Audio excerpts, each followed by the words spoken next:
I roasted a sesame seeds. That's a roasted one, and I transferred the roasted one over in our mortar and pestle. Let's look. Here you go. Mortar and pestle.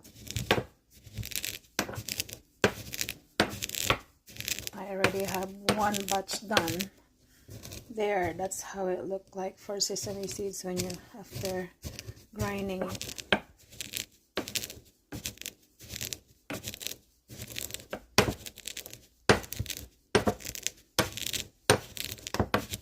It smells so good.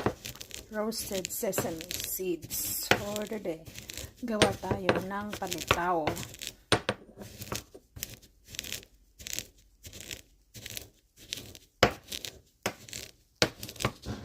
Roasted one. Roasted